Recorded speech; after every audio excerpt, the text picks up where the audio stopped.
Former National Press Secretary for the Trump campaign and former Principal Deputy Press Secretary at the White House, Hogan Gidley. We're also joined by senior political analyst, former Pennsylvania Senator and senior advisor to the Convention of States, Rick Santorum. Great to have you both on this morning. Rick, I'll start with you. So Speaker Johnson previously said that he wants to see the bill on President Trump's desk by Memorial Day. Is that time frame realistic? It's ambitious. There's certainly a lot of work to be done. But look, there's a whole blueprint, just like they had a blueprint for what to do with executive orders, what to do with regulations. There have been people working in this city and around the country preparing for another Trump administration. And the same thing is true here. There are organizations out there that have put together a great blueprint for Medicaid, and which is, to me, the biggest area of concern because states like New York and California and Illinois have been ripping off the system. Really, some people call it money laundering by playing games with the two Medicaid programs. One, the traditional Medicaid program that's passed in the 60s, and then Obamacare, which is like twice as generous, twice as much federal money going into the states per person, and they're shifting money around and shifting people around, all to rip off the American public and enrich their states. So there are plenty of places that have no effect on the quality of people's care that can be figured out, and money can be saved.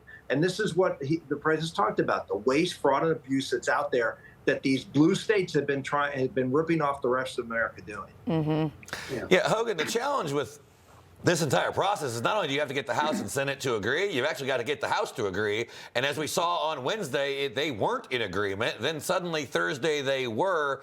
How much is it going to be easy to get the entire Republican caucus, or at least 217 of them, on the same page so they can send something over to the Senate?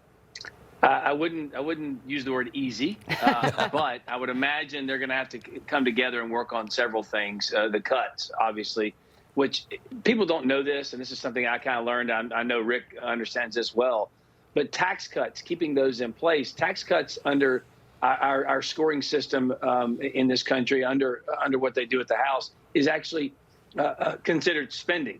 So they have to figure out a way to pay for tax cuts, which is odd to me, but whatever. But I will tell you, talking to folks on the Hill, I realize they also have a lot of these bills already written up, a lot of these proposals already written up, and they're going to be moving really quickly to try and deliver this for the president for a whole host of reasons, not the least of which is because the American people voted for it. So there will be egos, there will be concerns, there will be cares for many of these members, but at the end of the day, they want to deliver on that America First policy platform that Donald Trump ran on and won on. And so it may take a minute, but they're really pushing forward really quickly. Fast for Congress terms, let's put it like that. Very fast for them, not fast for Donald Trump.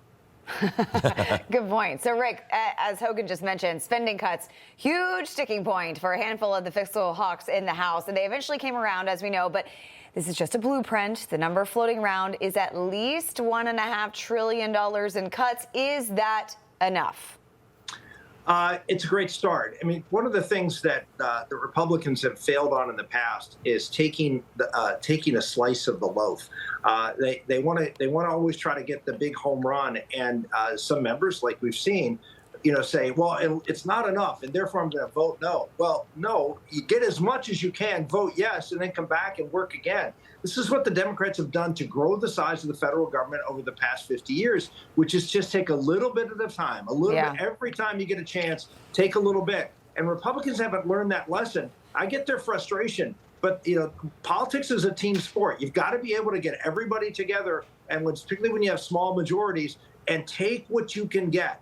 And this is the lesson that Donald Trump is going to have to force upon these recalcitrant Republicans. Information. Truth is freedom. Is Newsmax. It's real news for real people.